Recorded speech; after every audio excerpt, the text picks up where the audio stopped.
One thing we all long for is to love and to be loved. But how do you know if you're really in love? You can make some of the biggest decisions in your entire life believing that you really love someone. But there's a big difference between love and infatuation, and I will tell you, most people don't know the difference. Learn today that difference. Stay with me. Welcome to this edition of Living on the Edge with Chip Ingram. Living on the Edge features the Bible teaching of Chip Ingram on this daily discipleship program. I'm Dave Drury, and as Chip just said, knowing the difference between love and infatuation can save you a boatload of heartache. So today we'll explore how to really know if you're in love. Now, just before we get started, let me encourage you to try using Chip's message notes while you listen. They're Chip's detailed outline of his talk today, including a great test to help you know if the relationship you're in is love or infatuation. Chip's message notes are a quick download under the Broadcasts tab at livingontheedge.org or fill in notes on the app. Now, if you have a Bible handy, open it now to Ephesians chapter 5, and let's join Chip now for his message, How to Know If You're in Love. Well, I've got a question for you. How do you know? Really know if you're in love. If you meet someone and feelings start to come, how do you know when you're in love?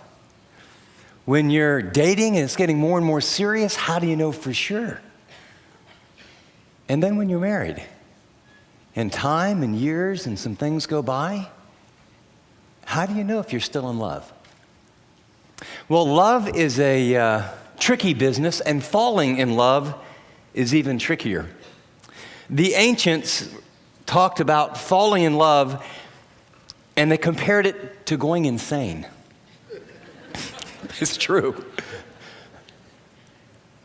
One American author says, falling in love is the taking over of the rational and the lucid mind by delusion and self-destruction. You lose yourself, you have no power over yourself, and you can't even think straight. Nietzsche even weighed in on what it means to fall in love, and this is his objective view of people who fall in love. Love is a state in which a man or a woman sees things most widely different from how they really are. And then finally, relationship experts Les and Leslie Parrott write, as they counsel thousands of students, indeed, steamy starts do not promote our best thinking.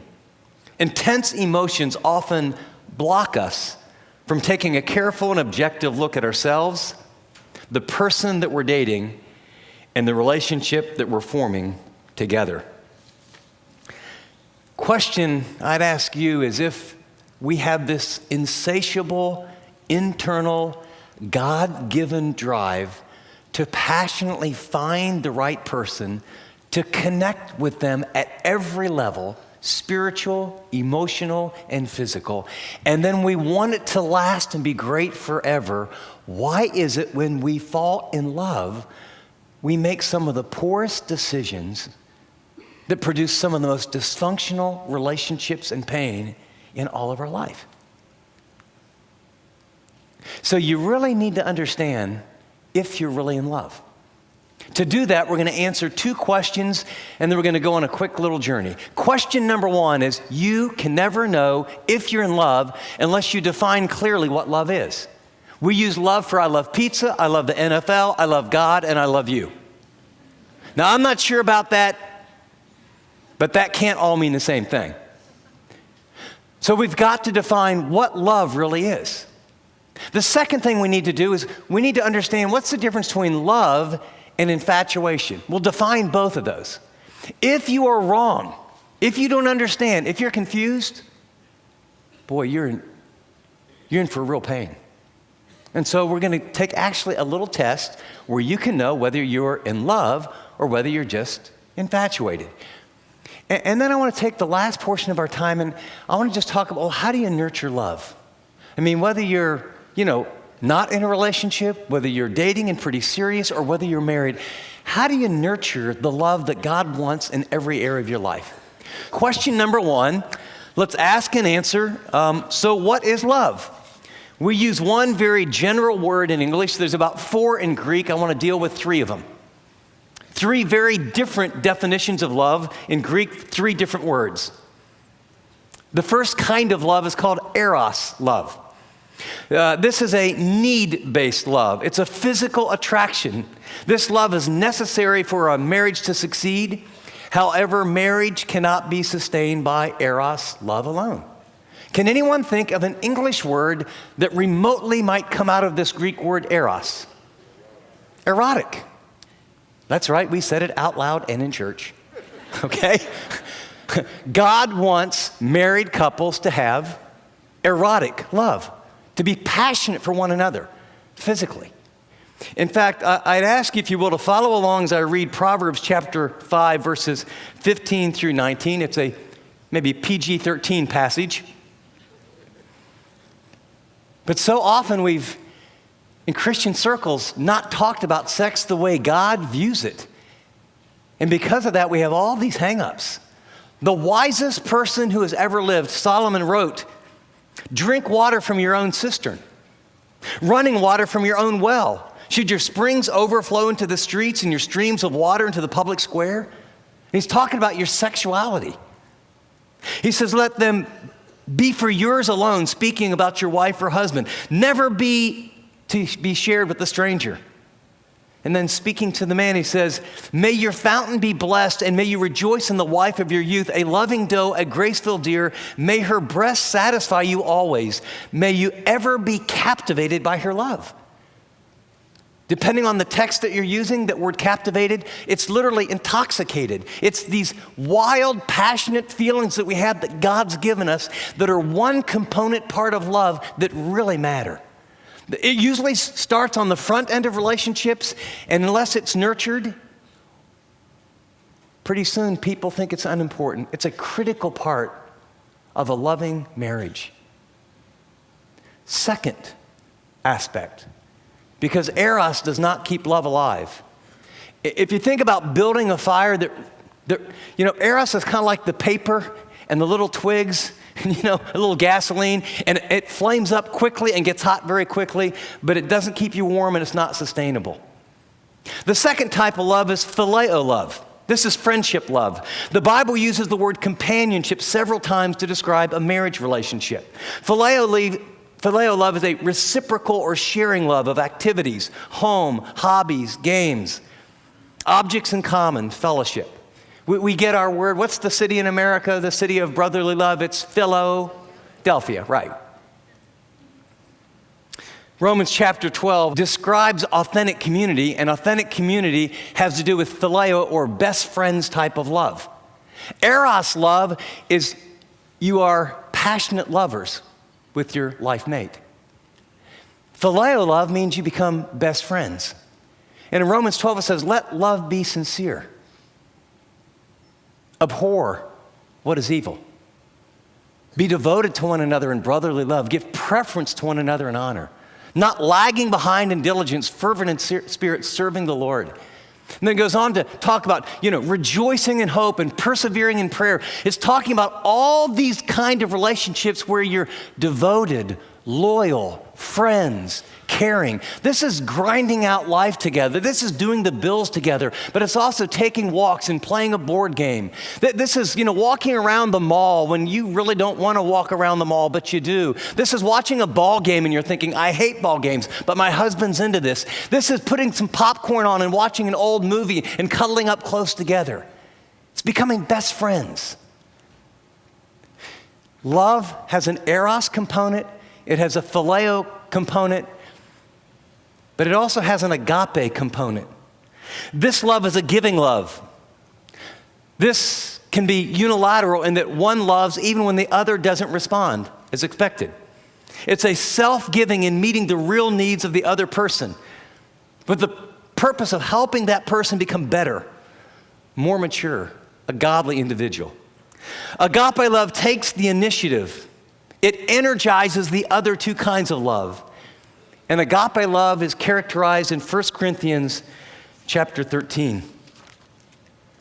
It's patient, it's kind, doesn't envy, doesn't boast, it's not proud, It's not rude.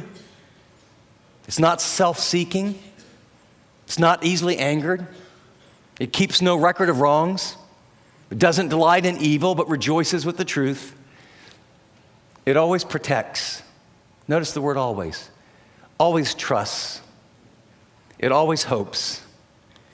It always perseveres. See, you can't give a supernatural love to another person unless you get it from God. And agape love is giving that other person what they need the most when they deserve it the least at great personal cost. And see, it's a choice, it's a commitment. It's understanding in a relationship that my wife needs phileo love, but there's the NBA All-Star game on, and I haven't checked my email, and I've got all this business stuff in my mind, but I need to stop and choose to meet that need. It's a woman saying, my husband needs some Eros love, but I'm really tired. It's been a really rough day, and the last thing I feel like doing is being affectionate, let alone making love.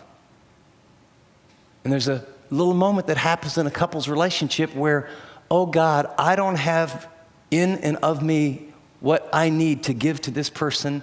And honestly, the way they've treated me lately, I don't want to give it to them, but I want to honor and love you, and I want to choose to love. And as I choose, will you give me power?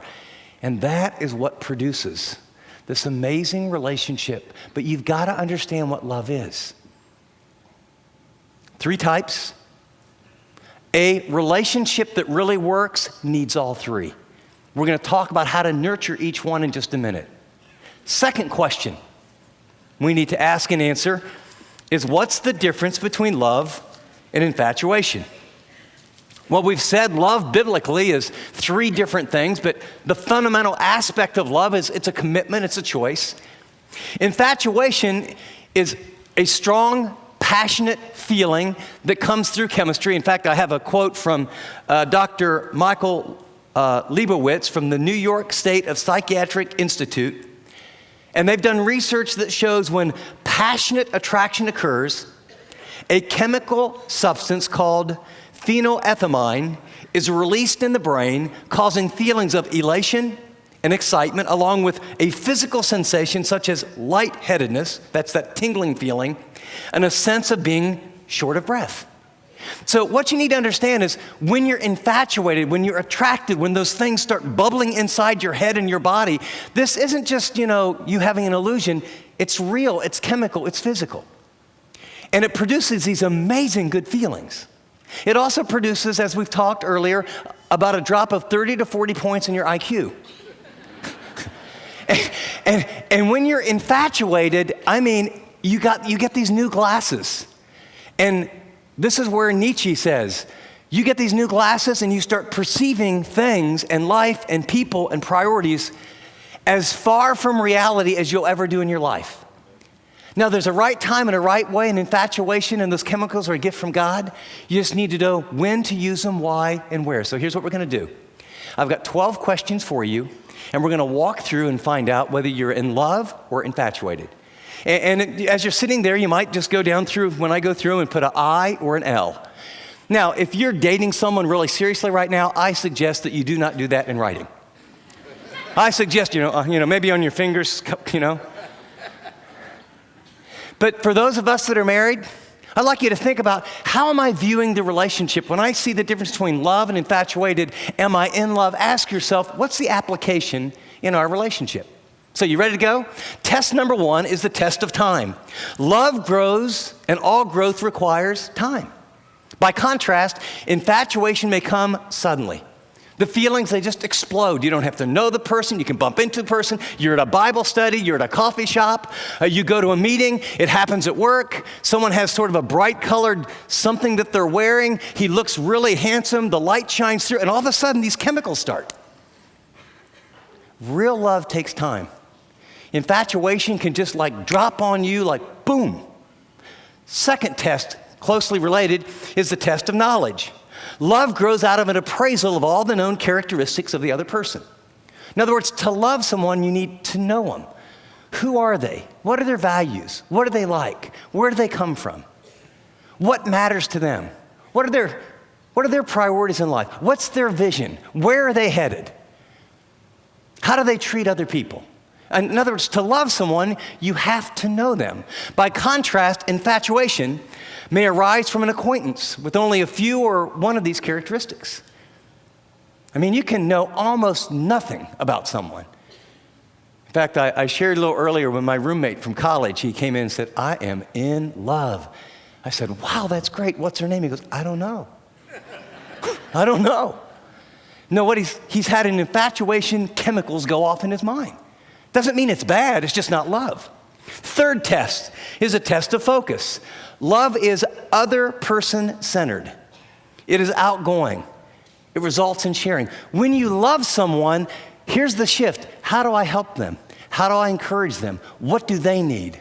What's going to make this relationship work? How do I create time and space and structure and resources and energy and finances to help this person? That's love.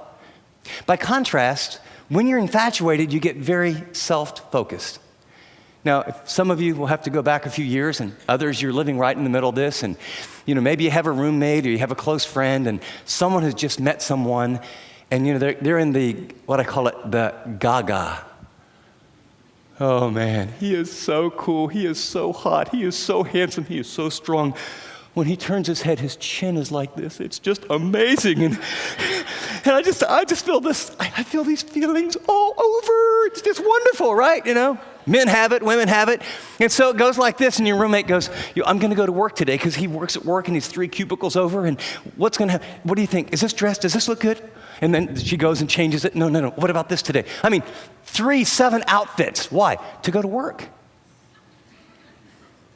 And then you go into a little meeting and you talk in a little meeting, and when you walk out of the meeting and the guy goes, oh my, I want to get to know her. Why did I say that? What was I thinking? I bet she thinks I'm a nerd. She thinks I'm a dumb jock. Why do I say stupid stuff when I'm around her?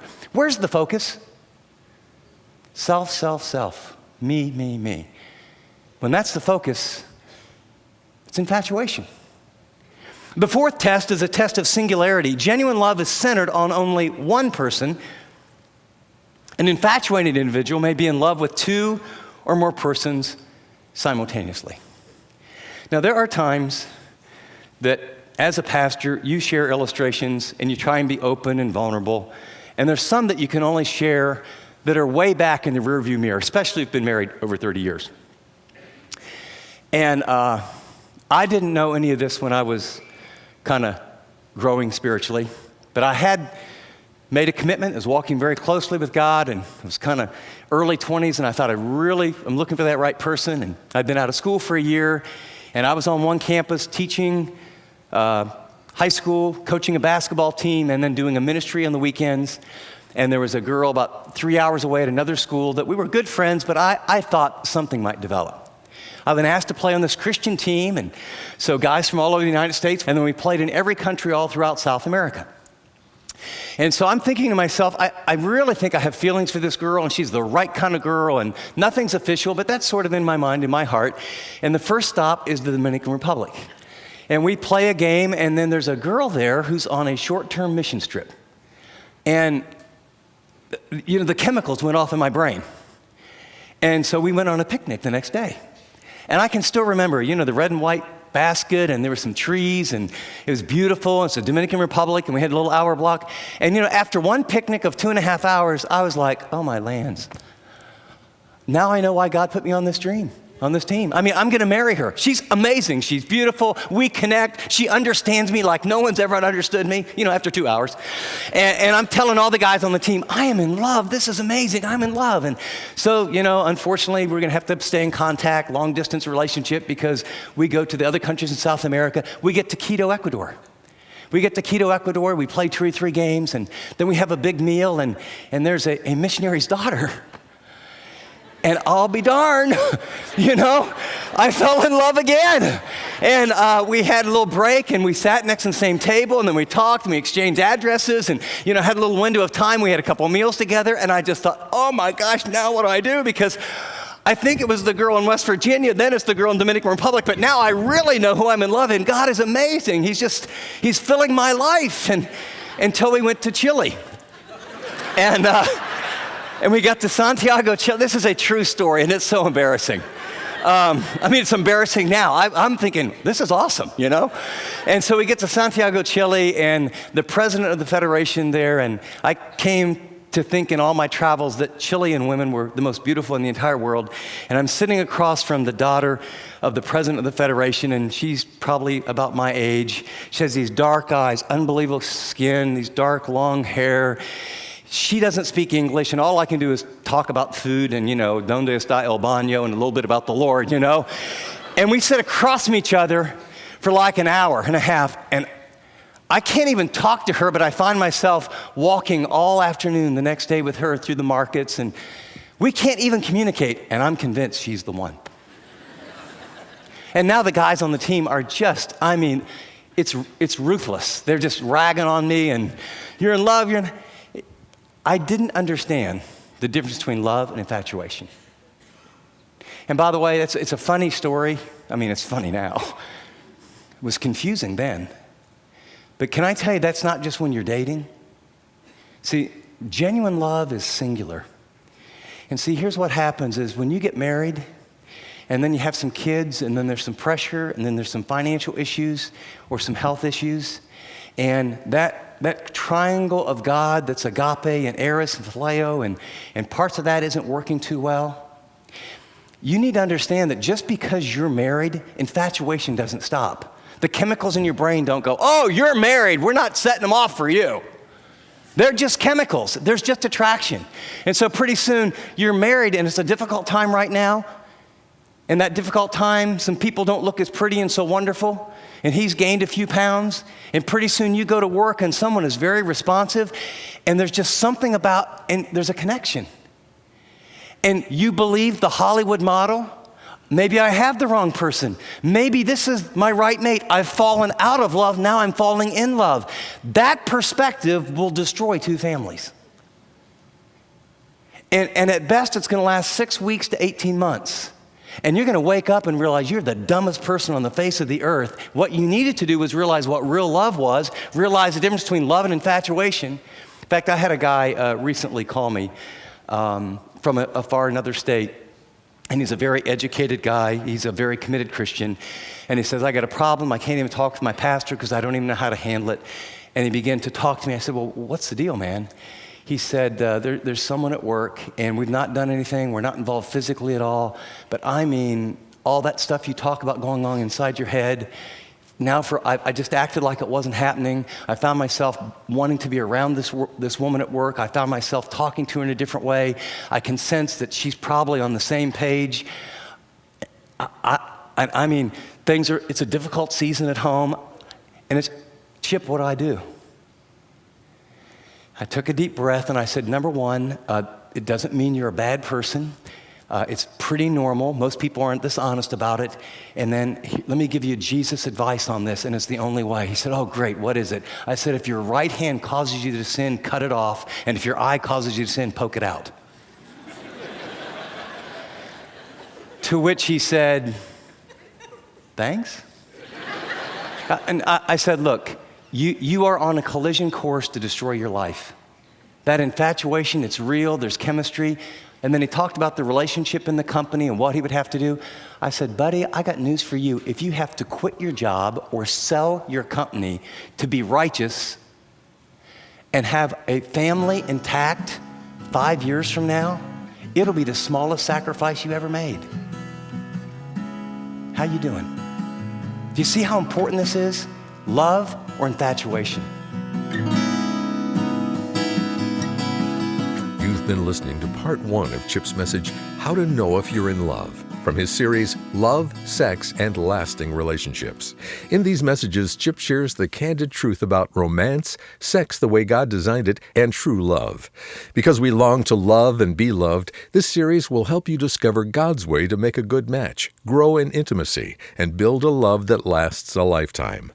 Now, for a limited time, resources for love, sex, and lasting relationships are discounted, and the MP3s are always free. To order your copy or to send it to a friend, visit us online at livingontheedge.org or tap special offers on the app. For additional information, just give us a call at 888-333-6003. Chip, what you're describing in this series is so different from what we see in the movies and television about finding the right person. What's the best way to move this teaching from head knowledge to convictions that actually change our behavior? Well, Dave, what I've seen, because it's been out for over 10 years, is that when people go through the book, something dynamic changes. I've had lots of people communicate with me, write me, tell me, email me about the content of these messages. And what they tell me is, I went through the book with the person that I was dating. I went through the book with my fiance. And then they tell stories about how God radically changed their relationship.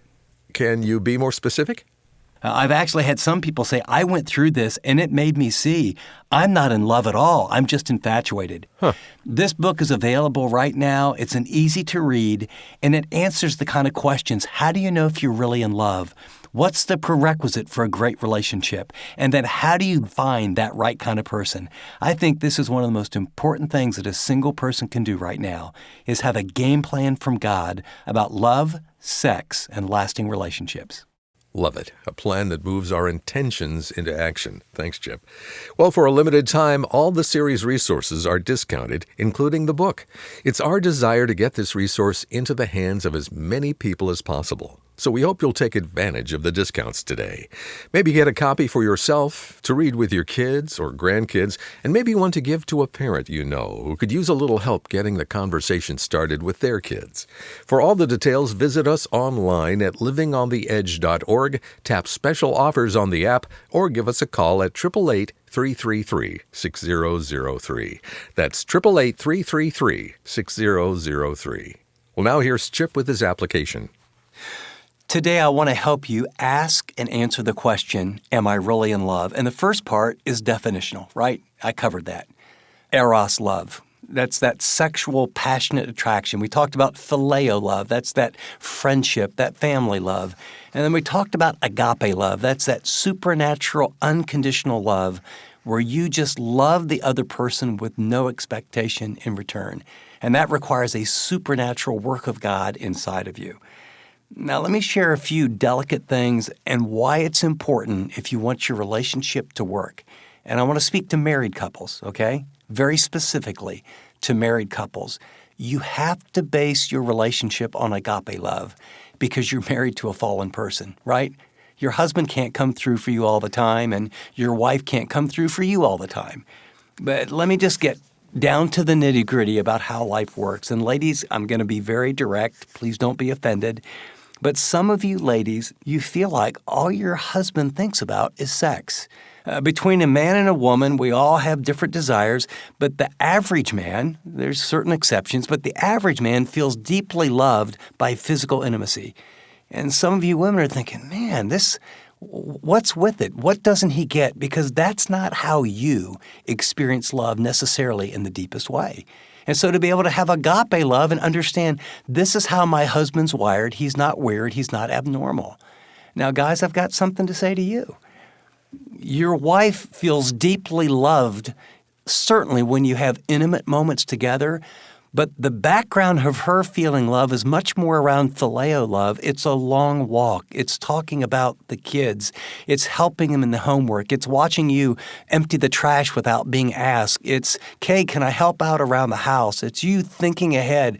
It's you being sensitive and caring and making her feel cherished.